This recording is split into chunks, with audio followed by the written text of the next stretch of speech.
It's that time of the year again. I'm going back home. Main reason for going back home is to fulfill my chief bridesmaid duties to my best friend, and of course to see my family members as well. Also, who doesn't fancy spending Christmas in Nigeria?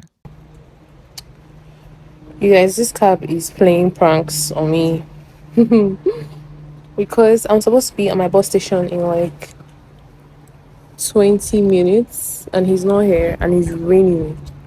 God, please now. Let this trip be nice. Please.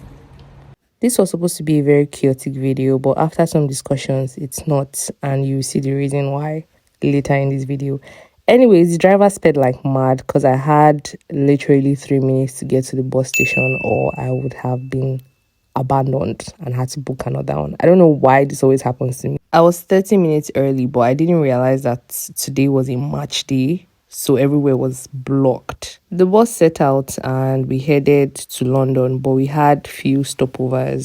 Now, concerning the review for Airpeace, this is the first time I'm actually using the Nigerian flight. And before we begin to go into details of the complaints and the praises, I'd like to set the context a little bit. In as much as I was made to understand that they're going through certain frustrations and it's not too long that they began this international flight, I think they owe it up to their customers to sit up in certain areas, and it will actually be unfair for me to just go straight into the criticisms without setting this context. So yes, while I understand that they're going through certain things at this time, they need to sit up in certain areas as well. So we got to London Victoria and had to wait for the next bus to Gatwick. Amidst waiting, we were evacuated due to security reasons. Number 2 and gate number 6, please. Just leave your large bags, leave your heavy suitcase behind you. But just make way outside, please, for 5 or so minutes. Later discovered they just wanted to check our ticket. Not sure why, because they'd still do it before we entered the bus. We set out to Gatwick and in no time we were at the airport. I had already checked in online, so I didn't exactly need to check in again. First thing I noticed was that other airline staff had started attending to their passengers. Airpeace checked us in 4 hours before our flight. If you guys remember the other video that I made earlier this year, I told you guys that I checked in almost 8 hours before my flight. So I don't know if they were told to do that or that's just a normal rule, but we'll just leave it at that. Check-in lasted for about 2 hours and then we moved to the next stage of onboarding. They changed the flight. They changed it Because my seat was changed. Are you My Monster drink was trashed. This was not an Airpeace thing, by the way. I don't know why airports do that. You trash away my drinks and then you sell drinks in the airports. How does that even correlate? Anyways, we had about 4 hours to our flights at this time. And then I had to get a drink to eat with the bread and egg that I packaged from the house after my drink was trashed. At about 7:40, they put up our gates numbers, so we had to go to that gate to board. And as you can see, that's the Airpeace flight. The flight is actually really pretty, and yeah, I'll give it to them. This was where the beginning of my annoyances started. We were to take off 9:05, and this was around 8:40, which means that we were already expected to be on the plane. There was no communication from Airpeace. There was no announcement. There was no apology. There was nothing until people had to go to the counter to meet the staff there. And then they told them whatever they told them. And those people just held the information. There was no general announcement. An hour and a half later, we were now asked to start boarding the plane. This was already 10:30 something. Let's just say a patriotic argument started here between a man and a woman. The woman was more like, oh, it's not Airpeace's fault. We should not insult them or complain. And the guy was like, what do you mean that we should not insult them or complain? There was no communication.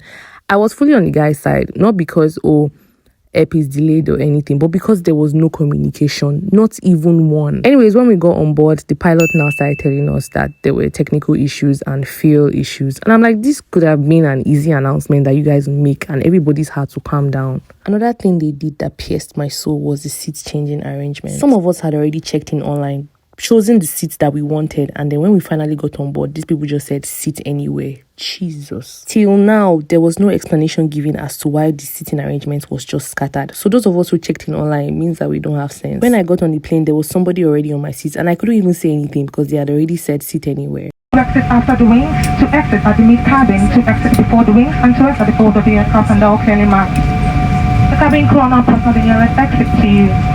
I can't hide my irritated face to save my life, but I don't know if it's just me. I don't think there's really a need for the accent. There was just one white on board, and I literally struggled to hear half of what she said. But that's fine though. We were asked to read the booklet in front of us, and this was what mine looked like. I don't know the child that scribbled on this, but I thought this was meant to be like replaced, or at least the damaged ones replaced if you're not replacing everything. It was just funny at this point. Not even going to lie, when I looked out the window and saw British Airways, I kind of had instant regret seizing Airpeace, but I was already in plane anyways. Now, mind you, in all of this, we still hadn't taken off. So while everybody had boarded, the plane wasn't still moving, and we finally set out at 11:08, which was over 2 hours. Let me just say that the flight in itself was very good. It was smooth. There was little to no turbulence. It was a very chill and cool flight. I think we had Captain Lawrence and Diola on board. It was actually a very chill flight. But you see, all of the build up to this flight, horrible.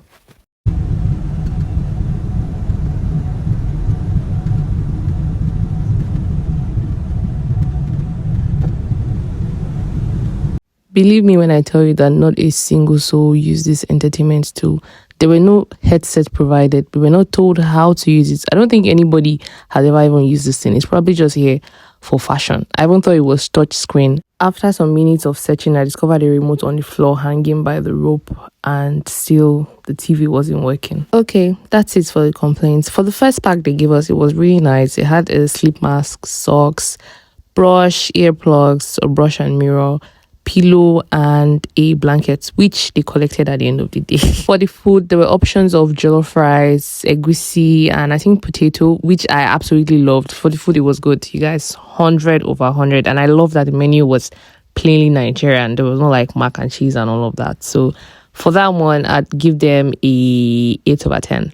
An 8 over 10 rather. I think I slept like 3 times on a really smooth flight. We had to keep asking the air hostesses how many hours more to land because there was no for the service on board. Let's just say expect the normal average Nigerian attitude.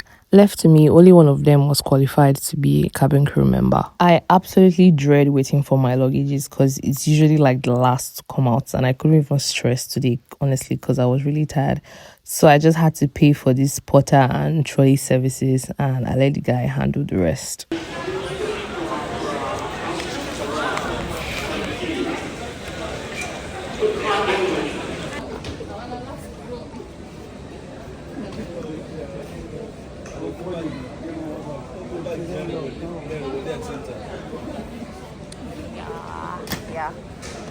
Like when you are there, we take it out in Nigeria. But when we come here, stress the man full.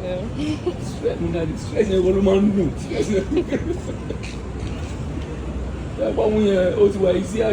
Wanted to go to Abuja first, but you guys, my daddy hijacked me at the airport after serious warning. But that's a story for another day. My daddy came to pick me, and I later left for the house. That's all for my flights to Nigeria. Stay tuned for more Flexember videos. Don't forget to like, subscribe, and I'll see you guys later. Bye.